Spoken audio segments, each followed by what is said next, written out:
Magluluto tayo ng bopis.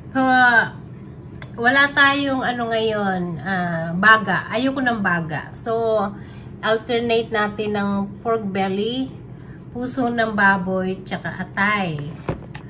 Experiment ko lang to guys. Lagyan natin to ng maraming sili. Meron din tayong bell pepper, luya, sibuyas na mura. Ayan. So, check natin pag malapit na siyang maluto. Okay? Bye! So, yun na nga guys. Nagigisa na tayo ng ating mga kakailanganin. Pero ang ginagawa ko muna dyan ay pinapa-brown ko muna yung pork belly bago natin igisa lahat. At nandyan yung mga kailangan natin na ating mga spices. So, na-chop ko na dyan yung mga gulay. Ayan, carrots, bell pepper, maraming onions and bawang. So, i-brown natin yan para lumabas yung mantika. At yun ang gagamitin natin na igigisa natin lahat yung ating mga sangkap. Ayan na nga, nagba-brown na siya. At lalagyan natin siya ng mamasita na pampakulay. Ayan, nag-chop na rin ako ng sili dyan. At dadagdagan ko yung mantika ng olive oil. So, ayan na nga guys, nagigisa na tayo. Kita nyo naman, ang dami. Tsaka maraming luya. Actually, wala luya pala yun. Tapos, 2 kutsaritang bawang. Para matanggal lang yung... Actually, hindi siya magiging malansa. Kasi, wala naman siyang baga ng baka. Baboy, I mean. Hindi ko gusto yung hindi ko kasi gusto yung texture ng ng lungs.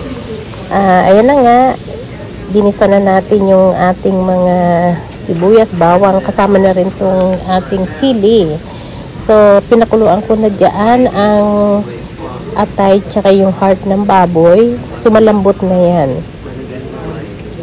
Sama-sama together lang yung mga yan. Tapos, mekos-mekos nyo lang yan. Kailangan lahat ng ingredients na paggigisa ay mag-incorporate. And then, lagyan natin ng paminta. Kasi importante ang paminta. Lalagyan na rin natin ng bay leaf para mabango. So, tinatansya ko dyan ilan ba. Kasi, syempre, minsan rin yan. Masyado siyang strong. So, lagyan natin siya ng chicken powder. Chicken powder to, ako pag nagluluto, hindi pa ako naglalagyan ng iba pang mga pampalasa. So, ayan. Hihintayin po natin yan na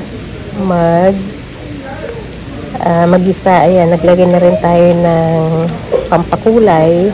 Kasi po, ang kulay talaga ng bopis ay medyo orange. Halo.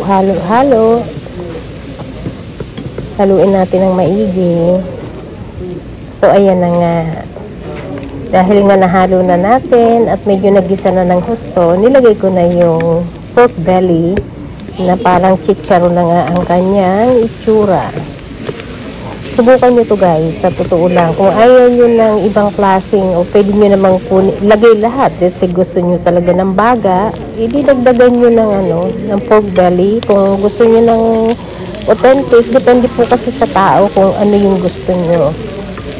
So ayan, pumuputok-putok na siya. Kasi kailangan daw magmamantika siya, magigisa siya sa sariling mantika. Wala na rin yung moist.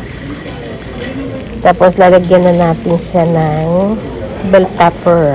Ayan. Yung pampakulay.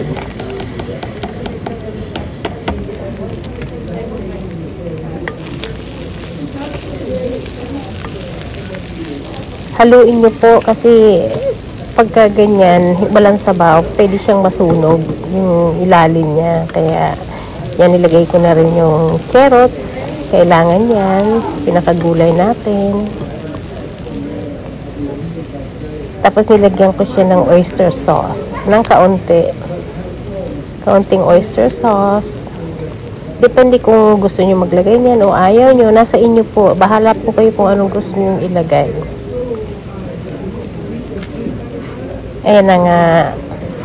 Malapit na siyang, actually luto na po yan. Yung anong yan.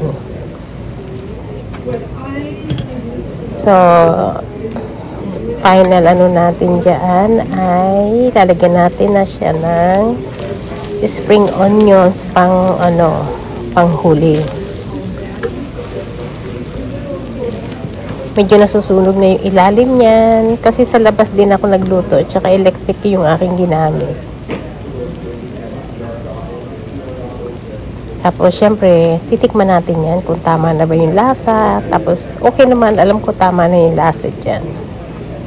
Kaya lang gusto ko lang tikman kung talagang malambot at ano talaga ang lasa niya. Yan. So, ihanan nyo na po ang inyong bagong lutong kanin. At talaga pong mapapasaba kayo dyan sa aking my own version of bopis.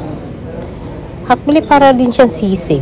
Ang kulang na lang ay ilagay nyo sa seasoning pan, tapos lagyan nyo ng itlog. So, either bopis or sisig. Pero sa akin, bopis talaga to. O, diba?